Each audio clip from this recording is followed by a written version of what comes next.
సార్వత్రిక ఎన్నికల ముందు తెలంగాణలో రేవంత్ సర్కార్ మైండ్ గేమ్ మొదలుపెట్టిందా? బీఆర్ఎస్ నేతలకు ఓ పక్క గ్యాలం వేస్తూనే మరో పక్క గులాబీ దళంలో గుబులు పుట్టించేందుకు ప్రయత్నిస్తోందా? కారు పార్టీ టార్గెట్గా కాంగ్రెస్ నేతలు మాటల తూటాలు ఎందుకు పేలుస్తున్నారు? వలసలపై ఎక్కువగా ఎందుకు మాట్లాడుతున్నారు? Watch the story.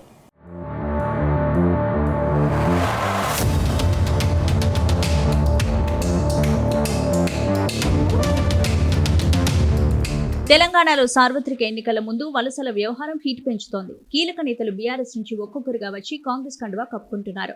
సిట్టింగ్ ఎంపీతో మొదలై ఎమ్మెల్యేల వరకు హస్తం పార్టీకి జై కొడుతుండడం గులాబీ పార్టీలో కలవరం పుట్టిస్తోంది.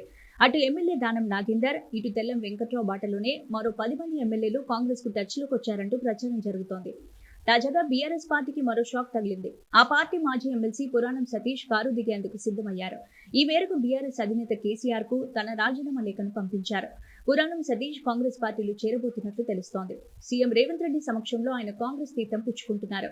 వరుసగా బీఆర్ఎస్ నేతలంతా కాంగ్రెస్ కూటికి చేరుతుండటంతో పార్టీ హైకమాండ్ లో టెన్షన్ నెలకొంది.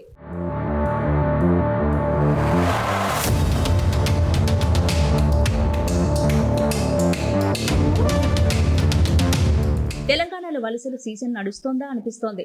బీఆర్ఎస్ నుంచి వరుసగా నేతలు జంప్ అవుతుండటంతో అసలు ఏం జరగబోతోందన్న ప్రశ్నలు వ్యక్తమవుతున్నాయి. చేరికలకు కాంగ్రెస్ గేట్లు తెరిచామని సీఎం రేవంత్ రెడ్డి ప్రకటన చేశారా? ఈ వలసలు మరింత జోరందుకున్నాయి. కాంగ్రెస్ లో బీఆర్ఎస్ ఎల్పీ విలీనం దిశగా రేవంత్ రెడ్డి స్కెచ్ వేశారనే ప్రచారం సాగుతోంది. అయితే 26 మంది ఎమ్మెల్యేలు జంప్ అయితేనే విలీనం సాధ్యమవుతుంది.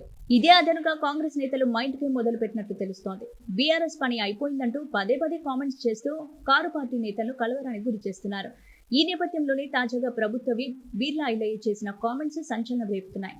సీఎం రేవంత్ రెడ్డి ప్రజాపాలన నచ్చి ఇతర పార్టీల నేతలు కాంగ్రెస్ లోకి వస్తున్నారని ఐలయ్య అంటున్నారు. 26 మంది బీఆర్ఎస్ ఎమ్మెల్యేలు సీఎం రేవంత్ రెడ్డితో టచ్ లో ఉన్నారని చెప్పారు. తెలంగాణలో బీఆర్ఎస్ పని అయిపోయిందని చెప్పారు. గెలిచిన 9 రోజుల నుంచి అధికారంలోకి ఎక్కిన 9 రోజుల నుంచి ఇక్కడ బీజేపీ టీఆర్ఎస్ మేం పడగొడతాం అంటే మేం పడగొడతామన్న పదానికి మేము ఒక్కసారి గేటు తెలిస్తే మీ వాళ్ళు ఉండరనే ఉద్దేశంతో మాట్లాడదు తప్ప మేమేమున్నా ప్రజా సంక్షేమ పాలన అందించడం కోసం చేస్తున్నాం.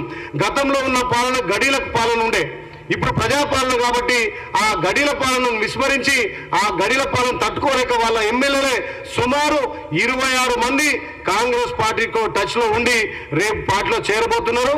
రేపు ఎంపీ ఎలక్షన్ తర్వాత బీజేపీ నుంచి టీఆర్ఎస్ నుంచి ఎమ్మెల్యేలు అంటూ కూడా ఈ ప్రజాపాలన గౌరవ ముఖ్యమంత్రి రేవంత్ రెడ్డి గారు ఇలా ప్రజలకు అందుబాటులో ఉండడంతో పాటు ఎమ్మెల్యేలతోటి ఎప్పటికప్పుడు కూడా వాళ్ళ అసెంబ్లీలో ఉన్నటువంటి సమస్యల మీద పరిష్కరించుకుంటూ ఇప్పటికే ప్రతి నియోజకవర్గానికి ఈ 90 రోజులను ప్రతి నియోజకవర్గానికి 10 కోట్లు స్పెషల్ డెవలప్మెంట్ కింద ఇచ్చారు. కాబట్టి గౌరవ ముఖ్యమంత్రి ఒక సాదాసీదా మంత్రిగా, ఒక ప్రజల వ్యక్తిగా ఇలా ఎమ్మెల్యేలకు గాని మంత్రులకు గాని ప్రజలకు అందుబాటులో ఉంది. కాబట్టి అటు వికారాబాద్ జిల్లా పరిగి ఎమ్మెల్యే రామ్మోహన్ రెడ్డి ఆసక్తికర వ్యాఖ్యలు చేశారు. త్వరలో బీఆర్ఎస్ ఎల్పీ ఖాళీ అవుతుందంటూ జోస్యం చెప్పారు.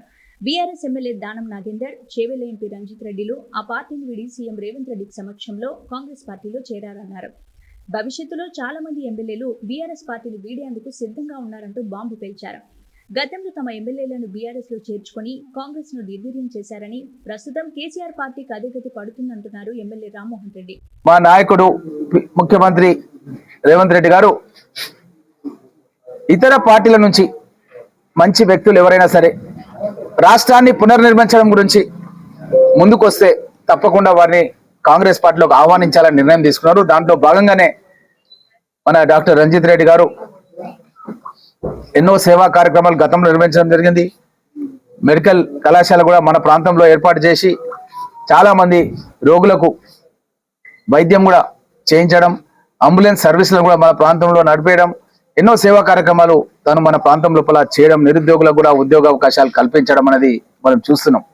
అలాంటి వ్యక్తి మన పార్టీలోకి రావడం అంటే ఎక్కడ చూసినా సరే చర్చ జరుగుతుంది. ఏంటంటే మంచి నిర్ణయం తీసుకున్నారని చెప్పి ఇక్కడికి వెళ్ళినా సరే చెప్తున్నారు. మాకు కూడా సంతోషంగా ఉంది. ఏంటంటే ఒక మంచి వ్యక్తిని నేను డిసిసి అధ్యక్షుడిగా ఉండి గతంలో నేను ఏకైక శాసనసభ్యుడిగా ఉండి మీకు అందరికీ తెలుసు, మన జిల్లా నుంచి ఏకైక శాసనసభ్యుడిగా ఉన్నాను. మన ముఖ్యమంత్రి రేవంత్ రెడ్డి గారు అధ్యక్షతన అంచెలంచెలుగా మీరు గమనిస్తున్నారు. ఇప్పుడు ఎంపీ గారు మన పార్టీలో చేరడం జరిగింది. అదేవిధంగా మనకు జిల్లా పరిషత్ చైర్పర్సన్స్ సునీత మహేందర్ రెడ్డి గారు కావచ్చు, అదేవిధంగా అక్కడ అనిత హరినాథ్ రెడ్డి గారు అక్కడ రంగారెడ్డి జిల్లా చైర్పర్సన్స్ కూడా రావడం జరిగింది. మహేందర్ రెడ్డి గారు కూడా శాసన మండలి సభ్యులు కూడా మన పార్టీలో చేయడం జరిగింది. ఈ విధంగా ఇంకా చేయడానికి కూడా చాలా మంది మన పార్టీలోకి వస్తున్నారు. తొందరలోనే అసలు ఎల్పీనే విలీనమయ్యే పరిస్థితులు ఉన్నాయి. గతంలో ఎట్లయితే 12 మంది శాసనసభ్యులను కాంగ్రెస్ వాళ్ళని చేర్పించుకున్నారో ఇంకా మునుముందు కూడా అలాంటి పరిస్థితే రాబోతుందని. సార్వత్రిక ఎన్నికలకు ముందు బీఆర్ఎస్ ను ఉక్కిరిబిక్కిరి చేయడమే లక్ష్యంగా కాంగ్రెస్ నేతలు మైండ్ గేమ్ మొదలుపెట్టినట్లు స్పష్టమవుతోంది. కారు పార్టీలో మిగిలిన వారు సైతం ఏదో జరుగుతుందన్న ఆందోళనతో తమ వైపు రావాలన్నది హస్తం పార్టీ నేతల ఆలోచన అన్నది అర్థమవుతోంది. మరి కాంగ్రెస్ మైండ్ గేమ్ కు కారు పార్టీ కుదేలవుతుందా, లేక గులాబీ బాస్ కౌంటర్ అటాక్ కు సిద్ధం చేస్తారా అన్నది వేచి చూడాలి.